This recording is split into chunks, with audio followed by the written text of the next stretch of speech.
Actually, you already touched base. My name's Lee Marchessault, Workplace Safety Solutions. You've touched base on my question related to NESC. I think it's important, to explain a little bit more about that NESC standard versus NFPA versus OSHA.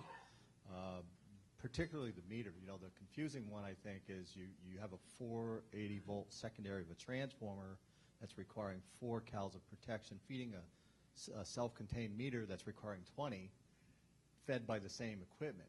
And maybe if you could touch base on that. And also the 60 calorie rating of the switchgear in NESC versus, correct me if I'm wrong, Hugh, but 40 is pretty much the cutoff on NFPA 70E, where it's beyond that extreme danger, don't go in it, where it used to be acceptable to use your assessment. But if you could touch base on those standards, and just, there may be some folks here that would learn from those new tables from the NESC. Well, let me ask this too. Do we have any power plant safety reps here? All right, and your issues are going to be a little bit more different, because in power plants, you're looking at unlimited bus exposures with circuit breaker. I mean, there are no circuit breakers. It's limited by what the generator can put out at some locations. And in these locations with these kind of exposures, I'm going to say that most guidance is going to recommend de-energizing. And I think that you're going to see OSHA heading in that direction. That's certainly what NFPA 70E did. 70E has standards for de-energizing and no more exposed or energized work unless, I mean, there's some very, very narrow criteria that allows you to do that. And I know that there are some people in the industry that are pushing in that direction. And I know that there have been instances in the contractors, like where I'm working, is that if we had energized systems, and frankly, you guys give us some of the rattiest crap to work on, stuff falls apart unexpectedly, and if we hadn't had a clearance on it, it would have been ugly. And so I think that we're going to find more and more opportunities to do that. Now, the NESC standards that have, the NESC has established some basic exposures for different types of work. And I think substations are probably going to be one of the big issues. Does somebody on the panel want to address substations? Or Pam, anybody that's done any work or calculations? And maybe Brian. Brian can help us out. Give him a mic. To answer the question on your question on the meter basis, the 480 volt, we in the 2012 NESC we came out with a new low voltage from 50 volts up to 1,000, and that information came from the work that Pacific Gas and Electric did this last couple of years.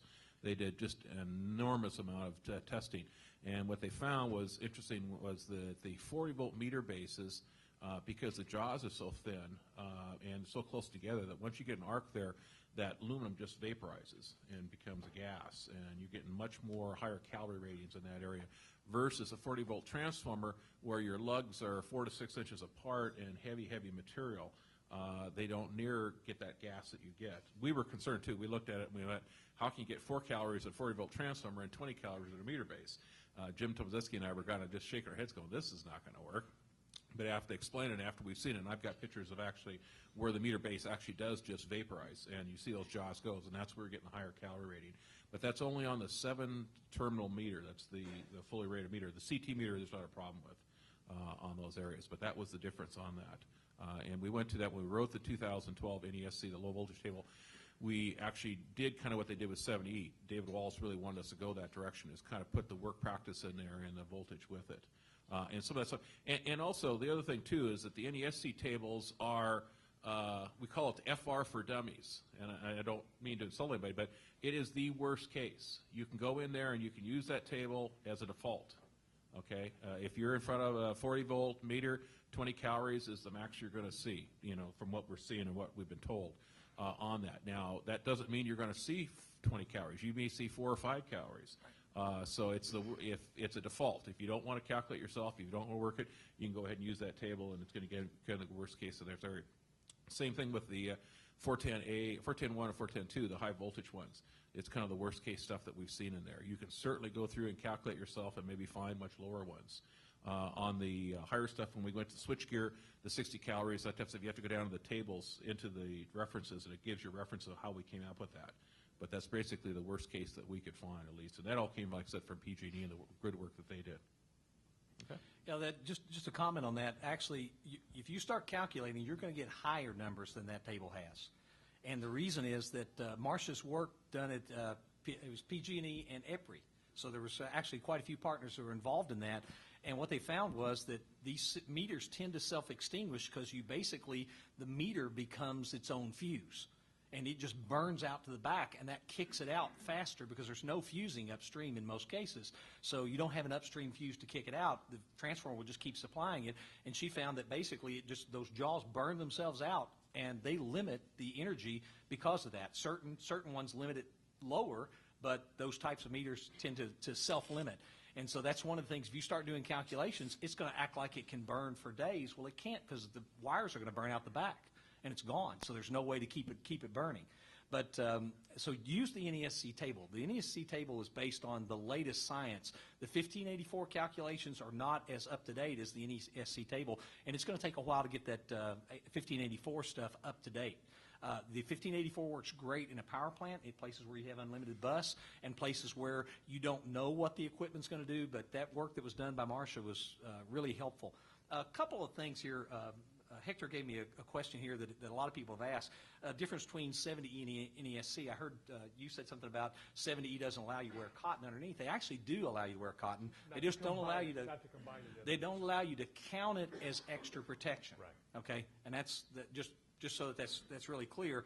And the reasoning for that, and honestly, I'm a big fan of that, because cotton helps you until it hurts you. What it does is, as long as you don't ignite the cotton, cotton is your friend.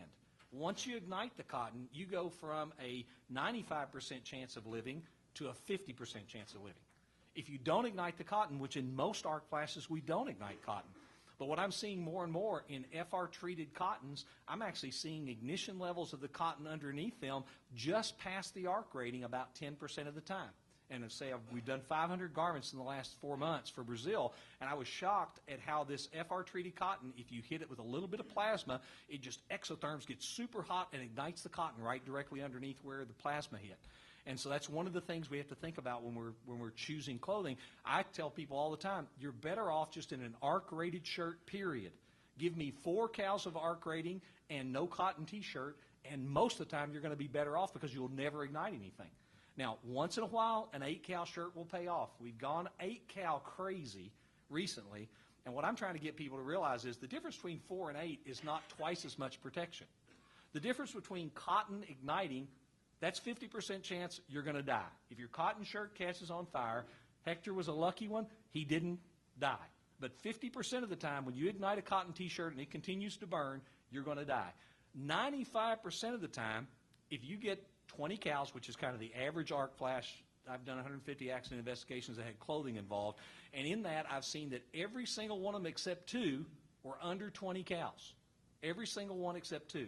Those 2 that were over 20 cals was an oil-filled transformer blew up inside of a manhole, and an oil-filled 138 kV cable blew up inside of a manhole. Those guys got 80% body burns, and they were in arc-rated clothing, and they both died.